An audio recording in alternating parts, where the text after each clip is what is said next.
Hell yeah, brother. You're on the Cleetus McFarland YouTube channel.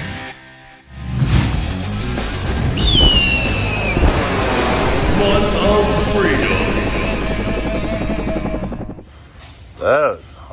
Oh. James, there's some pretty gnarly marks under here. Yeah. Oh yeah, dude, I knocked a bolt pretty good. Looks freaking solid. Oh, look at that one, dude.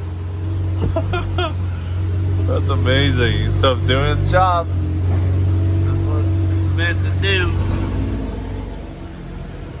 Yours looks fine, dude. So guys, we got the jet boats over at Project Prime, and they are getting some wraps done. And Jackson has to put a new carbon seal in his because he had some rocks get in his. So we're pulling his drive shaft out and stuff right now. But we also have this other issue where his IBR bucket runs up and hits itself and then, you know, kind of like puts it in a limp mode in a way. So we're fixing that. And then the last thing is, which is probably the biggest problem, is James' boat's like 5 miles an hour faster than mine, which I just can't have. But we know the reason why. These boats are so different in so many ways because of the way we put them together. James' boat has this nice seam right here in the front. Well, we did my coating first and we didn't do it exactly right, which is fine. And it has this big gap. So that is creating this like weird drag sensation while I'm going like 50 plus. It's like really a lot of moving resistance on the boat. So what we're gonna do is just fill this up with this stuff called Sikaflex, and it's like a really hard epoxy. That's what the guys at Torchcraft said they do, so I should dial that in. Duct tape. We're going. Flex seal and duct tape. Dude, right. Flex seal, you know, would do it. Crispy, are these wraps gonna be top notch, dude? Pretty sure they're gonna be. Can't let the people down, man. I know, I got some big shoes to fill, so pretty much that. All right, so there's a couple other things we want to do is mount our bilge pumps, and we got to extend the harness for that. But man, they have just ran so good. Oh, you know what? I got to put some smaller hose clamps down here on my exhaust, but they're good, man. They really are good. Once we get James' drive shaft out, I'll show you what we're working with. What'd you do, dude? You see, I don't think it was straight. You see like a perfect circle wear pattern in this off center. Looks, like this. Looks to me like carbon seal touched your shaft. We might have done that with it running and pulling on this, but unbelievable. So James has a big groove in this because we had it misaligned. So we got a fresh carbon seal from JP Racing that we're gonna pop in. It shouldn't be a problem. Like mine hasn't had an issue at all with carbon seal, but just gonna hopefully fix James because we cannot have that break. We're going on the river now. I mean, we're going on a big boy river. We always want one to sink. Yeah, I mean, we said it'd be cool if one sank one day, but you know what's nice though is he had that big old leak the whole time we were riding, but the auto bilges and our big bilge pump outran it no problem. So we can run the leak, but it's better to fix it because we're going on a big boy river. Big boy river, T-minus 4 days. T-minus 3 days.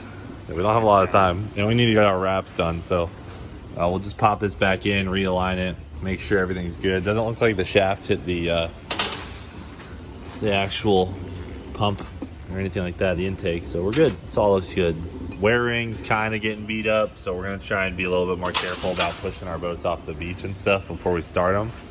You know, we're kind of learning as we go.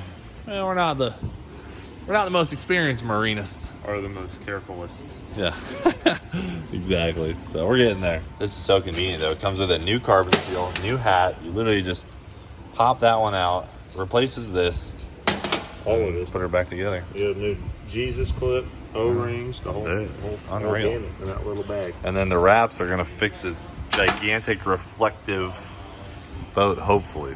You're glowing right now. They're like semi-gloss, yeah. There's a little sample of James right there. Purple camera. Yeah. Good. Bad. Yeah, don't do that again. Be nice to this one. These are. I mean, what are these kits are like $100. $100, yeah. I got one spare now because I ordered 2 spares. Cheap insurance. And now we only have 1 spare. Can't believe we're doing maintenance.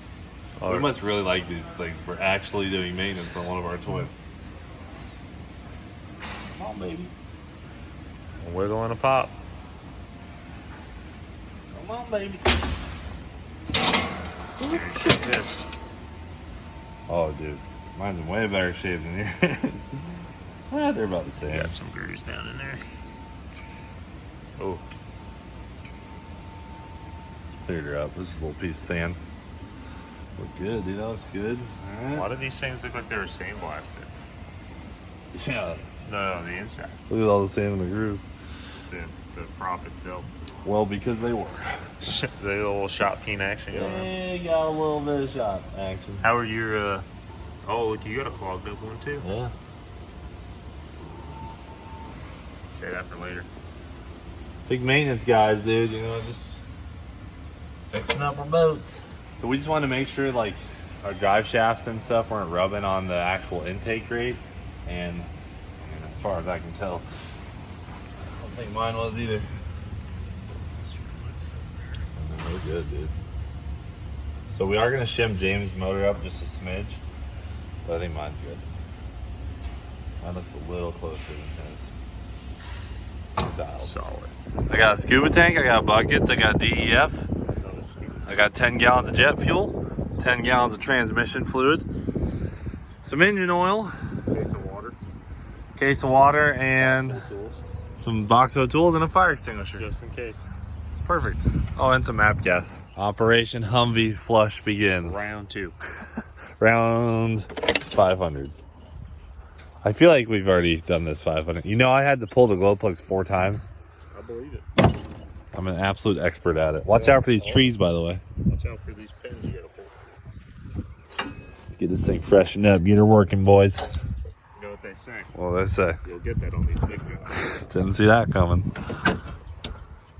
Looks clean. Nice we can spend time under here. Yes. Hey. Romantic. Look at this nice soy show.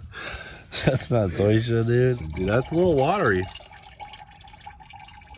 By the way, our Boxo toolkits have been coming in very clutch lately. Let's see some real speed. Oof. Oof. That's rough. It's not horrible. Nice thing about the Humvee is the buckets fit under it. She still fires, dude. Unbelievable. Thing never ceases to amaze me. Guys, we're doing a little bit of a different type of fluid on this round. Tractor fluid. This is like some heavy duty transmission fluid. And hoping it tightens everything up. Well, boys, she's sounding like she's going into gear again. A little firmer than it used to be. Oh, never mind. Okay, I'll take that back. Did you drain it again? Oh, I was like, it ain't working at all. Jack stand's moving. So that's our T-case fluid right there. James, how's the engine oil looking, dude? Slight shade of gray. Slight shade of aqua. All right, let's see how smooth she runs now. Super. I'm gonna flick the key, it's just gonna fire right up. That's clean. Question is though, does it go into gear? Well, the brake's on, but you'll be able to hear the engine. Oh! Pushing through the brake. Try reverse. Oh, a little bit of a delay on that. There it goes. Filling the transac up. Dude. If it's pushing through the brake like that, I mean, it's locking up good.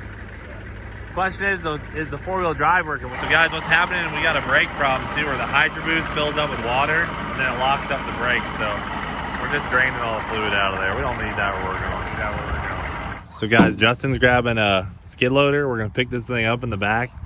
And theoretically, if I put it in gear, it should drive right off the forks. It should pull it off with the front wheel drive, you know, it's four-wheel drive.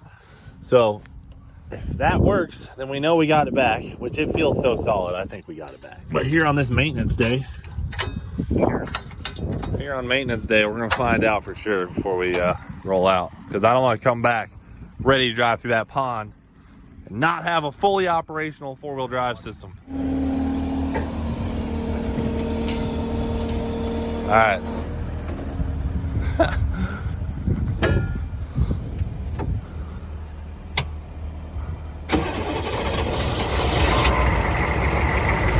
Theoretically, if I drop it into gear, it shouldn't spin the rears.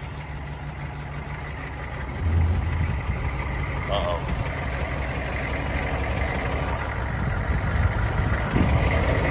That's not good. I think it's trying, but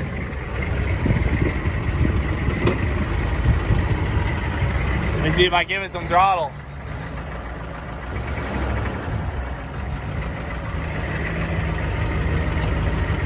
I don't think we got four-wheel drive anymore. I'm gonna try putting it in 4 high. Yeah. Go 4 high lock. Because at 4 high, it won't be locked in. All right, that's 4 high lock.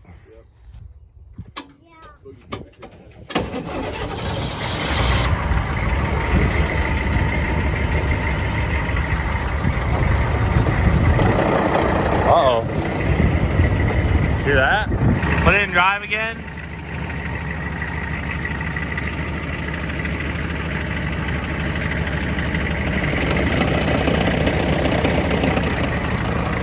Oh, stop. We broke both axles. Oh, man. They're both broke. You know what happened, dude? 100%. Remember when I hit that wall? I was turning the wheel full lock trying to back out, and then I got stuck, and I was like, it was moving, and then all of a sudden it just stopped. Broke the axles. Unreal. Wow. How can't believe crazy that. is that? Yeah. No way. Broke your toy. Done broke did my toy. Hey, at least we know we have something to fix. Yeah. Okay. All right, guys. Well, the Humvee has a little bit further damage than we thought, but we can get that fixed. We can get some axles for it. Call up G-Force maybe. Tell them no more race cars. We need Humvee axles. But that's gonna end off our day of maintenance. Thanks for watching New for the Old Freak, and see you later.